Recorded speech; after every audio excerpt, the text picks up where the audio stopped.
ओम नमः शिवाय। शिवजी सदाशिवाय। ओम नमः शिवाय।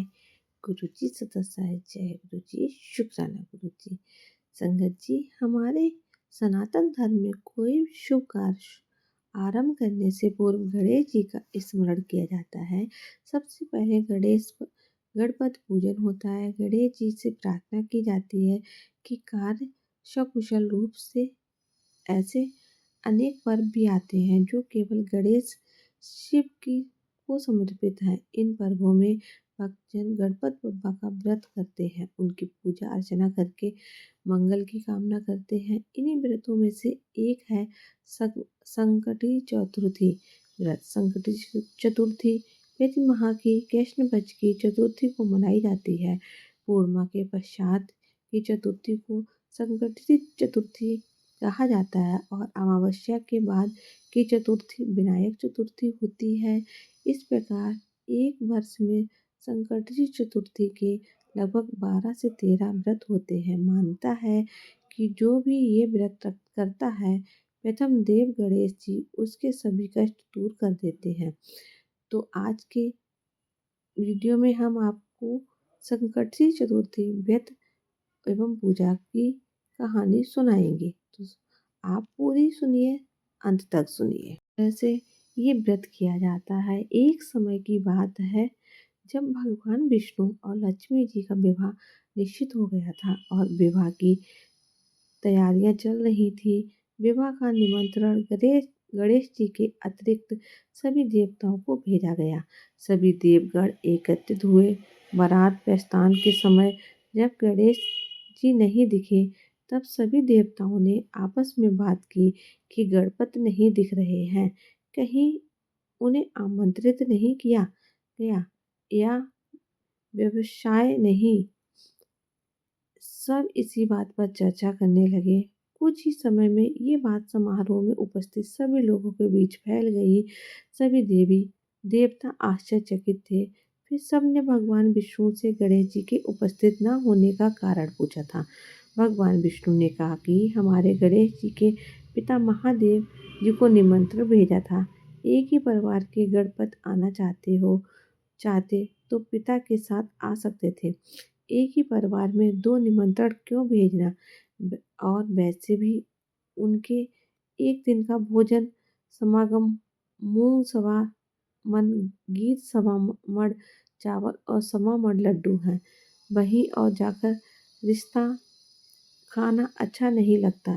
इसी बात वार्तालाप के चलते उपस्थित जनों में से किसी ने एक ने सुझाव दिया कि यदि वह आ भी गए तो उन्हें ये कहकर द्वार पर बिठा सकते हैं कि वह मूसक पर बैठकर बहुत धीमी गति से चलेंगे, इसलिए बारात में बहुत धीरे पीछे रह जाएंगे। इस सुझाव पर भगवान विष्णु समेत सभी ने सहमत दे दी। फिर गणेश जी को बुलाया गया। कुछ ही देर में गणपति आ पहुँचे। फिर उन्होंने समझाकर द्वार पर बैठा दिया गया और सभी देवगण बारात में चले गए। इतने में नारद जी आए। उन्होंने देखा कि गणेश जी द्वार पर बैठे हैं और अन्य सभी देवता बारात में गए हैं। पूछने पर गणेश जी ने उत्तर दिया कि मेरा बहुत अपमान हुआ है, मुझे यहाँ द्वारपाल बनाकर बैठा दिया गया है। तब नारद जी ने गणेश जी को सुझाव दिया कि आप जल्दी अपनी मूसक सेना को भेज दीजिए। वह बारात में आगे पहुंचकर रास्ता खोज लेगी, जिससे बारात में चल रहे वाहन धरती पर फंस जाएंगे और भक्त आगे नहीं बढ़ पाएंगे। गणेश जी ने ऐसा ही किया। उधर बारात में चल रहे वाहनों के पहिए धरती में धंसने लगे। पहियों को निकालने का बहुत प्रयास किया गया, परंतु सभी प्रयास असफल रहे। साथ ही पहिए टूटने भी लगे। किसी को समझ में नहीं आ रहा था कि क्या किया जाए। तब नारद जी ने सभी से कहा कि गणेश जी को अपमान हुआ है, इसी कारण ये सब हो रहा है। अभी सब कुछ ठीक कर सकते हैं, इसके अतिरिक्त और कोई उपाय नहीं। यदि मंगल में ढंग से सभी कार्य संपन्न करने हैं तो उन्हें मानकर यहाँ बुलाना चाहिए। तब चीन ने नंदी को गणपति को बुलाने के लिए भेजा। जब नंदी गणेश जी को लेकर आए तब उनका सम्मान पूर्वक पूजन किया गया। इसके पश्चात वाहनों के पहिए धरती में से निकल आए तुरंत। परंतु अब एक और समस्या था कि जो पहले टूट गए थे उसे कैसे ठीक होंगे।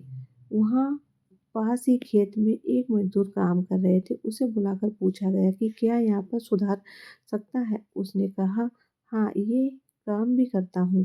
तब उसने गणेश जी का नाम लेकर अपना कार्य आरंभ किया। पर सब ठीक करने के पश्चात उसने सबसे कहा, आप सब ने सर्वप्रथम गणेश जी का पूजन किया नहीं किया होगा, इसी कारण ये समस्या आई है। इस जगत में तो सभी गणपति का नाम लेकर ही का आरंभ करते हैं, तो आपने फिर भी देवता, आप उन्हें कैसे भूल गए हैं? आप सभी लोग गणेश जी की जय बोलकर आगे बढ़ जाइए।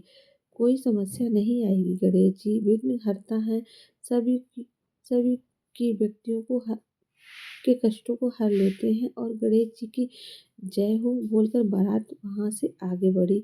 विष्णु जी और माँ लक्ष्मी का विवाह संपन्न हुआ और सभी प्रसन्नता पूर्वक घर लौटे। और मित्रों, तभी से संकटी चतुर्थी मनाई जाने लगी। इस दिन बहुत से लोग व्रत करते हैं। आइए अब जानते हैं संकटी चतुर्थी का उपवास और पूजन कैसे किया जाता है। सर्वप्रथम सुबह जल्दी उठकर स्नान करें और स्वच्छ वस्त्र धारण करें। गणेश जी की प्रतिमा को स्नान करवाएं। और यदि आपके पास प्रतिमा नहीं है, आप चित्र लें, उसे स्वच्छ वस्त्र से पोंछ लें और गणपति जी की प्रतिमा को फूल से सजा कर पूजा में गुड़, तेल, तिल, पुष्प, तांबे के कलश में जल, धूप, चंदन, प्रसाद की यदि शुद्ध नारियल आदि गणेश जी को तिलक लगाकर मिष्टान और फल एवं पुष्प अर्पित करें। संध्या में यदि संभव हो तो फिर से स्नान करके क्वेश्चन श्वासन बनाकर गणपति जी को अर्पित करें और सकर्ती वेद कथा का पाठ करें। पाठ करके गणपति जी से प्रार्थना करें कि आप कोई भी कार्य आरंभ करने से पहले उन्हें अवश्य स्मरण करें और आपके सभी विघ्नों को हर लें। इसके पश्चात गणेश जी की आरती करके सभी को प्रसाद बांटें और स्वयं भी ग्रहण करें। और दोस्तों, इस प्रकार आपकी सकर्ती चतुर्थी पूर्ण होगी। इसी के साथ आपसे हम विदा लेते हैं। तब तक के लिए नमस्ते। ओम नमः शिवाय। शिव जी सदस्य ओम नमः शिवाय। गुरु जी सदस्य जय गुरु जी शुक्राना।